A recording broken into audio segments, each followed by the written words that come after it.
হরে কৃষ্ণ।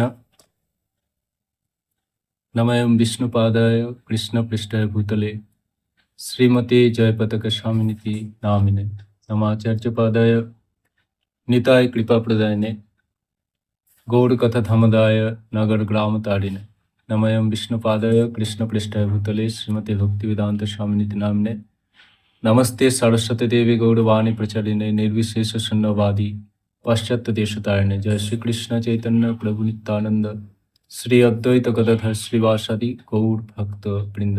হরে কৃষ্ণ কৃষ্ণ কৃষ্ণ হরে হরে, হরে রাম রাম রাম হরে হরে। তো আজকে শ্রীমদ্ ভগবত গীতার কিছু বিষয় নিয়ে আমরা আলোচনা করার চেষ্টা করব। গীতাতে যে 5টি বিষয় সম্পর্কে মূলত আলোচনা করা হয়েছে সেগুলো হচ্ছে ঈশ্বর মানে হচ্ছে পরম নিয়ন্তা, জীব সত্তা, প্রকৃতি অর্থাৎ এই জড়া প্রকৃতি, কাল মানে ধ্বংস সাধনকারী কাল। ভগবান বলছেন অহম কালহস্মি। কর্ম অর্থাৎ দেহ ধারণের নিমিত্তে কর্ম, অর্থাৎ এই 5টি বিষয় ঈশ্বর, জীব, প্রকৃতি, কাল ও কর্ম, এই 5টি বিষয় সম্পর্কে শ্রীমদ্ ভগবত গীতায় আলোচনা করা হয়েছে। সমগ্র ভগবত গীতাকে 3টি শতকে বিভক্ত করা হয়। প্রথম হচ্ছে কর্মশতক, 1 থেকে 6 অধ্যায়। সেখানে যে বিষয়গুলি আলোচনা করা হয়েছে অর্থাৎ জীবের স্বরূপ হয় কৃষ্ণের নিত্য দাস।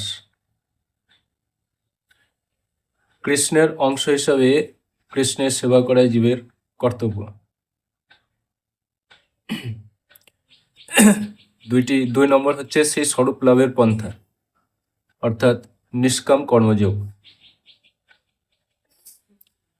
2 নম্বর হচ্ছে ভক্তি শতক অর্থাৎ 7 থেকে দ্বাদশ অধ্যায়, 7ম থেকে দ্বাদশ অধ্যায়। ভগবত প্রাপ্তির উপায় হচ্ছে ভক্তি, যা ভগবানের মহিমা জ্ঞান হতে জন্মে। এই বিষয় নিয়ে অর্থাৎ ভক্তি নিয়ে ভক্তি শতকে 7ম থেকে 12 অর্থাৎ দ্বাদশ অধ্যায় পর্যন্ত আলোচিত হয়েছে। 3 নম্বর হচ্ছে জ্ঞান শতক,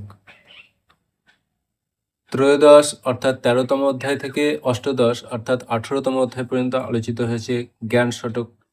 অর্থাৎ পূর্বে বর্ণিত যে বিষয় যেমন ঈশ্বর, জীব, প্রকৃতি প্রভৃতি আরও বিস্তৃতভাবে বর্ণনা করা হয়েছে জ্ঞান শতকে। এই প্রতিটি শতকেই কর্ম, জ্ঞান ও ভক্তি থাকলেও তাদের প্রাধান্য অনুসারে শতকগুলির নাম প্রদান করা হয়েছে। এই ভগবদ্গীতার 2 ধরনের পাঠক দেখা যায়। আমাদের গৌড়ীয় পরম্পরায় আচার্য সচ্চিদানন্দ শিল ভক্তিবিনোদ ঠাকুর মহাশয় তার লেখা রসিক রঞ্জন ভগবদ্গীতার ভাষ্য, সে অনুসারে 2 ধরনের পাঠক ভগবদ্গীতার যারা পাঠ করেন তারা 2টি শ্রেণীতে বিভক্ত করেছেন শিল ভক্তিবিনোদ ঠাকুর মহাশয়। 1 নম্বর হচ্ছে স্থূলদর্শী পাঠক, যারা ভগবদ্গীতার যে শ্লোকগুলি কেবল ওপরে দেখে, কেবল বাক্যার্থ নিয়ে সিদ্ধান্ত গ্রহণ করেন। এনারা শাস্ত্রের তাত্ত্বিক অর্থ অনুসন্ধানের চেষ্টা করেন না। 2 নম্বর হচ্ছে সূক্ষ্মদর্শী পাঠক, অর্থাৎ ভাবার্থ থেকে শাস্ত্রের তাত্ত্বিক অর্থ অনুসন্ধান করেন। আচ্ছা, এবারে আসি গীতায় অর্জুনের 16টি প্রশ্ন।